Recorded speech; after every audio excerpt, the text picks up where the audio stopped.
super quick video on how to use a few tools that you might find useful. All right, one of my favorite things are these primitive shapes that we have that come pre-made. I believe the rectangle tool is the default one showing, but underneath that there's a whole bunch of them. And I'm just going to take a rectangle, a couple of rectangles here for you to show you a couple of different tools that I have here, and I'll make a couple of these green boxes and call it a day. Here we go. All right. The one tool I really want to show you right now is the eraser tool. Because the eraser tool does not do what you might think it does, okay? The eraser tool does not erase, not really. Not in the sense that your brain is used to when dealing with pixels. So the eraser tool is right here. And what it does, it's a divider tool. So I'm going to select the eraser tool, and I can change the size of the brush or the eraser. Right bracket, left bracket is large and small, I believe. But I'm in the eraser tool. Oops, I just changed the tool. That was wrong. That was wrong. The bracket tool did not do it in this case. Here you go. You can change the eraser tool options right here. The angle, the roundness, and the size. Boom. Double clicking on it. I'm going to be happy with that. But I can take this and I can slice up and I can create really cool custom shapes. Oops, that wasn't very good. But look at that. Really cool custom shapes. Things that might take you a very long time to design. Let's say I wanted the shape of a duck. Oh, let's give this a try. I've never tried this. Okay, it's a bird of some sort. And it did not work. Why? Because you need to make one line at a time through the shape. All right, let's try this again, Colorado. So if that's the bird's nose, nope, didn't like that either. Up. Interesting. Why is this not working, folks? I didn't select it first. Yep, I make mistakes just like you do. Hopefully this gives you a little more confidence. I'm going to take just one more second here to try to do this again. So if I wanted to make a bird, Pelerano said, I'm going to start with the beak. You got to cross the outer lines to make this actually cut. So I'm going to make a bird head here, and then maybe a bird body. There you go. And I'm going to hit this bird body, and make a beak, boom, boom, and I kind of have a bird shape there.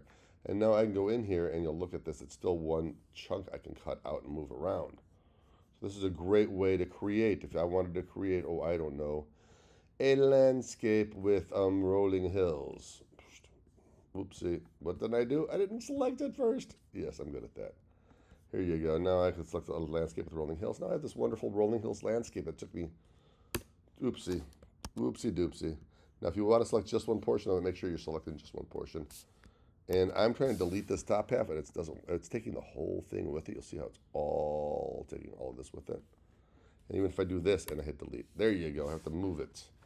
And now I have this wonderful curve that might have taken me a lot longer to do. All right, that was one tool I wanted to show you. I'm going to show you one more tool. And let's say I have these eccentric shapes here, and I want to combine them. Ta-da-ta-ta-ta.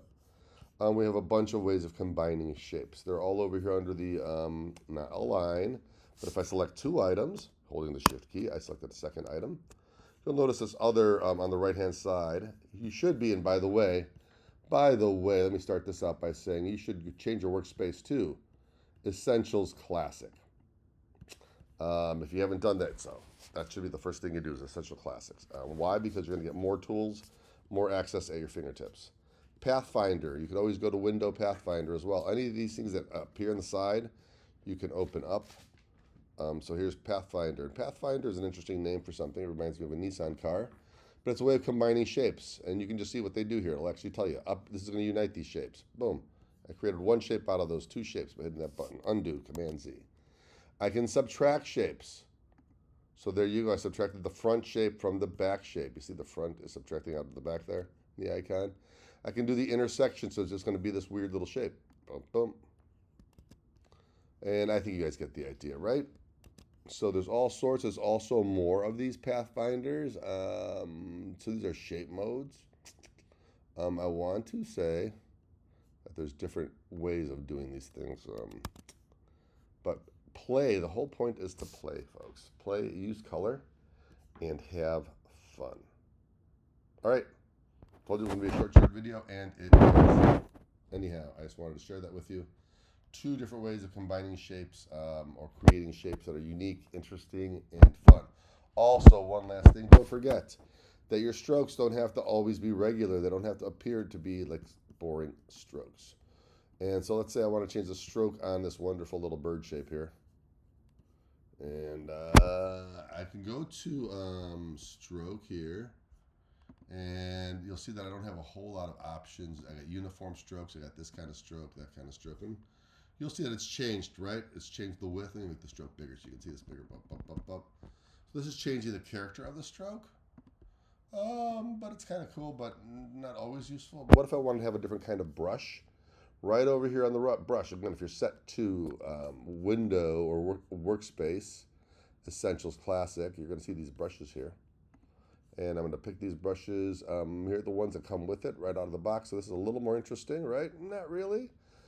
Under here in the left-hand corner, here's a hint in a lot of Adobe products. You'll find this happening throughout the semester. There's a bunch of little books on a shelf that signifies library.